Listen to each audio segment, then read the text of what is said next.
When I bought the 12,000 square foot glass and stone mansion at the top of White Elk Ridge, I wasn't chasing luxury, I was chasing silence. 30 years of venture capital had filled my life with back-to-back meetings, soulless golf courses, and fake smiles from people who wanted things. By the time I was 55, I had more money than I could ever spend, but what I didn't have, what I hadn't had in decades, was quiet. So I built it. 3 hours from Denver, 2,000 feet above the nearest paved road, I carved out a private kingdom. The land cost more than most homes, but it gave me something priceless: distance. Distance from the noise, from people, from problems. I designed the house myself, floor-to-ceiling windows, locally sourced stone, radiant heating, and a private helipad. Everything was powered by a custom solar grid, with battery storage that could run a small hospital. I wasn't just off-grid, I was the grid. The nearest neighbor was a surgeon who spent 2 weekends a year in his cabin and didn't even ski. There was no mail service this high up. No city water. Just snow, trees, and wind that spoke in its own language. It was perfect, until the letters started. At first, I thought they were junk. Plain envelopes, no return address, just bold red stamps that read, "Second notice," and "Final warning." They were forwarded from a P.O. box I rarely checked, fees, apparently, from the Evergreen Peaks Property Owners Association. According to their documents, my land was within the district boundaries, and I owed them for snowplowing, tree trimming, and seasonal beautification services. I laughed. My driveway was private, gravel, 2 switchbacks and a steel gate that only I maintained. The snowplow had never made it past mile 1. As for trees, the only thing they ever trimmed was the truth. I tossed the letters and poured myself a drink. Then the fines began. Every month, the numbers climbed. They claimed I owed $1,200 for snow removal, $850 for non-standard exterior siding, and $2,300 for failing to plant 2 state-compliant coniferous saplings. That last one nearly made me choke on my coffee. I'd just paid 6 figures to remove trees to prevent fire risk, approved by the county. But none of that mattered to the HOA. They saw an easy target, a wealthy absentee landowner who might just pay to make them go away. They didn't know me. I sent a formal letter through my attorney. It was brief: "Mr. Halston is not, and has never been, a member of your association. Cease all correspondence." They replied with a 47-page PDF, citing zoning maps, old covenants, and something called a unanimous vote by the HOA board to enforce compliance on all parcels within the historic boundary line. It was nonsense. Their map was hand-drawn. Their covenants expired decades ago and had never been updated. I forwarded the PDF to my lawyer with a one-line response: "Let them try." They did. It was a Thursday when I got the call. I was in Dubai, speaking at a clean tech conference. My contractor, Jorge, had driven up to check the battery house after an early snow. He thought he was at the wrong place. The mansion, my sanctuary, was gone. Flattened. Not burned. Bulldozed. At first, I couldn't speak. I asked him to send photos, thinking maybe it was vandalism. Or a wildfire. But there was no smoke. No ash. Just a neat crater, like someone had surgically removed my house from the mountain. The concrete footings were cracked. The steel support beams twisted. Solar panels shattered like broken glass. Even the satellite dishes were gone. I called the sheriff's office. They told me it had been a civil matter.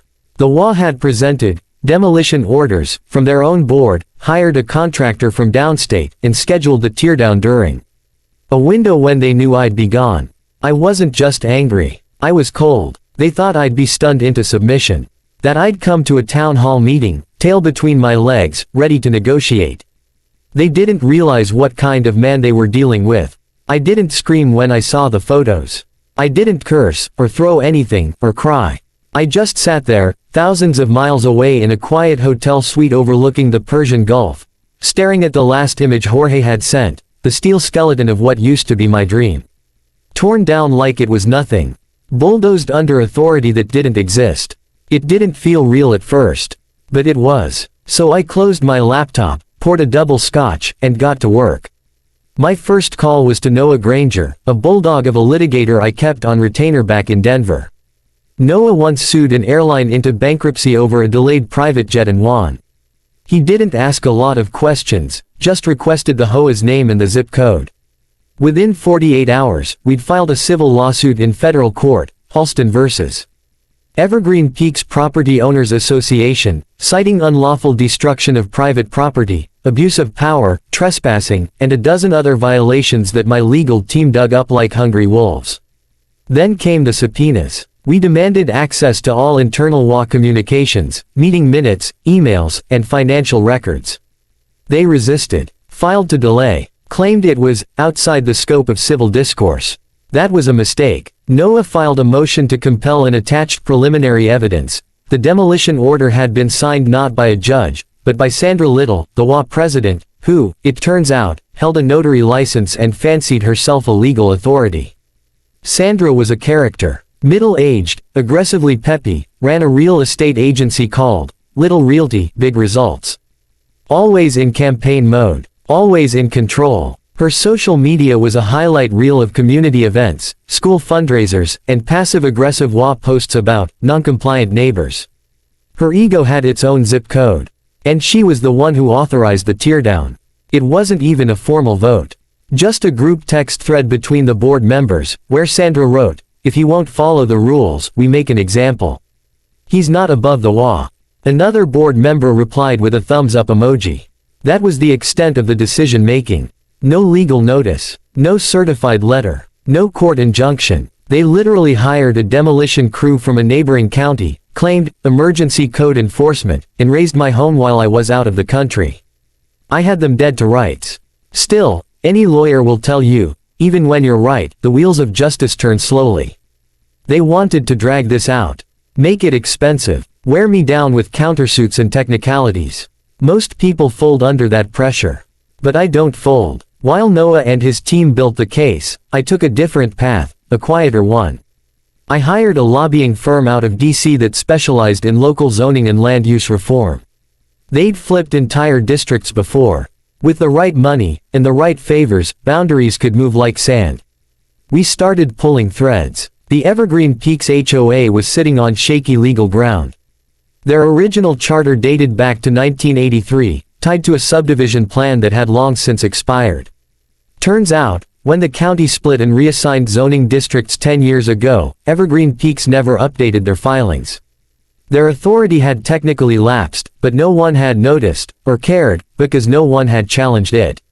Until now. I filed for land reclassification. Then I met with 3 state senators, one of whom owed me a favor for funding his green energy initiative. I made sizable donations to 2 watchdog nonprofits who had been trying for years to dissolve overreaching HOAs in rural areas. And I didn't stop there. Through a shell company, I bought 3 parcels of land within the Evergreen Peaks jurisdiction. Small, neglected lots. I then petitioned the county for disassociation, citing the HOA's abuse of power. This triggered a review. The review uncovered violations. The violations sparked headlines. And suddenly, local news was full of stories about a tyrannical HOA demolishing a private mansion with no legal authority. The public turned fast. Board members started resigning. Homeowners demanded an audit. Sandra went quiet on social media. The pressure was mounting, but I wasn't after a few resignations or a slap on the wrist. I wanted to dismantle them, permanently. So I pushed the next domino. I worked with my lobbying team to sneak language into a bipartisan land use reform bill already moving through the State House. One line, buried deep in the middle of page 147, the district known as Evergreen Peaks shall be dissolved and all governing authority terminated upon passage.